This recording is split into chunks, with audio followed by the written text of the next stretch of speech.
Italian സെരിയയിൽ കിരീടത്തോടടുത്ത് Inter Milan. ഇന്ന് സാൻസിറോയിൽ ജനോവയാണ് ഇന്റർ മിലാൻ പരാജയപ്പെടുത്തിയത്. 1-നെതിരെ 2 ഗോളുകൾക്കാണ് ഇന്റർ മിലാൻ വിജയിച്ചത്.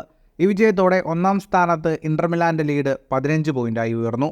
മത്സരത്തിന്റെ 30-ാം മിനിറ്റിൽ അലക്സിസ് സാഞ്ചസിന്റെ അസിസ്റ്റിൽ അസ്ലാനി ഇന്ററിന് ആദ്യ ലീഡ് നേടിക്കൊടുത്തു. 35-ാം മിനിറ്റിൽ ഇന്ററിന് അനുകൂലമായി പെനാൽറ്റി. അലക്സിസ് സാഞ്ചസിന്റെ കിക്ക് ലക്ഷ്യത്തിലെത്തിയതോടെ ഇന്റർ മിലാൻ ആദ്യ പകുതിയിൽ തന്നെ 2 ഗോളുകൾക്ക് മുന്നിലെത്തി.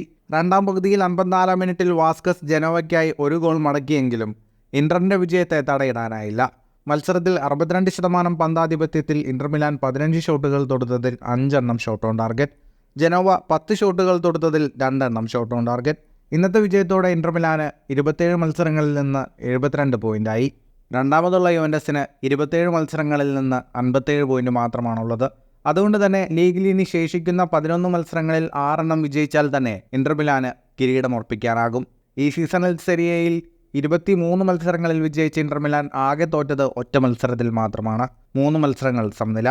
ഇനി മാർച്ച് 9-ന് ബൊളോഗ്നയ്ക്കെതിരായാണ് ഇന്ററിന്റെ അടുത്ത സെരിയ പോരാട്ടം.